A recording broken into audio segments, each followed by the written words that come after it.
ஆத்ம வணக்கம்.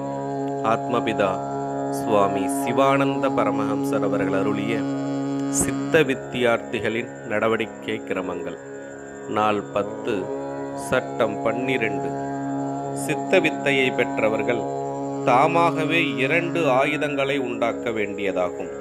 அதாவது, பீரங்கி குண்டுகள் வந்த போதிலும் அதையும் தட்டி எரியும்படியான சக்தியுடைய ஒரு கேடயமும், இமாலய பர்வதமே தடையாக வந்த போதிலும் ஒரே வெட்டினால் துண்டாக்கத்தக்க பூரான வஜ்ரமுள்ள ஒரு வாளும் ஆகும்.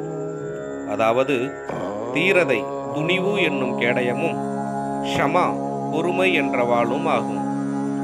தீரதை என்றால் உத்தேசித்த காரியம் யாதொரு ஜீவிகளுக்கும் யாதொரு உபத்திரவமும் கொடுக்காமல் நிறைவேற்றுவதில் நமக்கு மிக கடினமான உபத்திரவங்களை கொண்டு இடையூறு ஏற்பட்டால் அதை பொருட்படுத்தாமல் இருப்பது. அதாவது, ராமதாசன் என்பவருடைய வீட்டிற்கு கிருஷ்ணதாசன் என்பவர் போக வேண்டும். அதன் நிமித்தம் யாதொருவருக்கும் யாதொரு தோஷமும் இல்லை. இருப்பினும் ராமதாசனும் கிருஷ்ணதாசனும் தம்முள் சிநேகபான்மையாய் இருக்கக்கூடாது என்று சமீபத்தில் உள்ளவர்களுக்கு கெட்ட எண்ணம் உண்டாகவும், கிருஷ்ணதாசன் ராமதாசனுடைய வீட்டிற்கு போகும் பொழுது அயல்வாசிகள் மேற்கூறிய கெட்ட எண்ணத்தால் கிருஷ்ணதாசனை பிடித்து தள்ளவும் அடிக்கவும் செய்கிறார்கள். அதற்கு பதிலாக தள்ளவோ அடிக்கவோ செய்யாமல் தள்ளிய போது பின் சென்ற காலை ராமதாசனுடைய வீட்டிற்கு போவதற்கு முன்னெடுத்து வைப்பதல்லாமல் அவனவனுடைய சொந்த மனதால் காலை பின்னால் எடுத்து வைக்கக்கூடாது. இதுதான் துணிவு என்ற கேடயத்தால் உள்ள பயன். அச்சமயத்தில் நிகழ்ந்த தள்ளுக்கும் அடிக்கும் யாதொரு வியாகுலமும் வருத்தமும் பரிபவமும், அதாவது விரோதமும் இல்லாமல் மகிழ்ச்சியுடன் அனுபவிப்பதே பொறுமை என்ற வாளினால் உள்ள பயன். சட்டம் 13. சித்த வித்தையை பெற்றவர்கள் யாதொரு விதமான சூதாட்டங்களிலோ சினிமா முதலிய கிருத்தியம் இல்லாத ஒழுங்கீனமான விளையாட்டுகளிலோ கோழிப்பந்தயம் முதலிய பந்தயங்களிலோ சடத்திற்கு அபாயம் வரத்தக்கதான விளையாட்டுகளிலோ அடி பிடி முதலான கலவரங்கள் உண்டாகக்கூடிய இடங்களுக்கோ செல்லக்கூடாது. சட்டம் 14.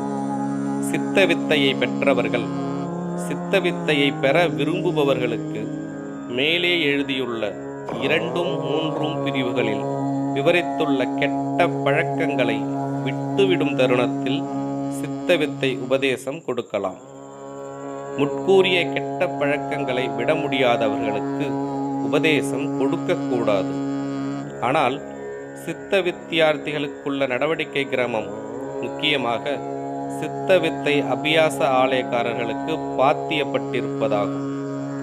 சித்த சமாஜக்காரரோ சித்த வித்தை அபியாச ஆலயக்காரரோ எவராவது உபதேசம் கொடுப்பதானால் சித்த வித்தியார்த்திகளின் நடவடிக்கை கிரமங்களை அனுசரிக்கிறவர்களுக்கு மட்டுமே உபதேசம் கொடுக்கலாம்.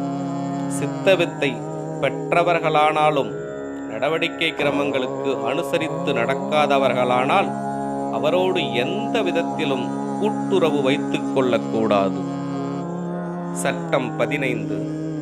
சித்த வித்தையை பெற்றவர்கள் ஏதாவது ஒரு காரியம் புதிதாக நடப்பில் கொண்டு வர வேண்டும் என்று நினைக்கும் தருணத்தில் அந்தந்த இடங்களில் உள்ள சித்த வித்தையை பெற்றவர்கள் கூடுமான வரைக்கும் மற்றுள்ள இடங்களில் உள்ள சித்த வித்தை பெற்றவர்களையும் கூட்டி ஒரு சபையாக சேர்த்து அந்த சபையில் வைத்து இதில் எழுதப்பட்ட வகுப்புகளுக்கு எதிராகாத விதத்தில் காரியங்களை நடப்பில் கொண்டு வர செய்யலாம்.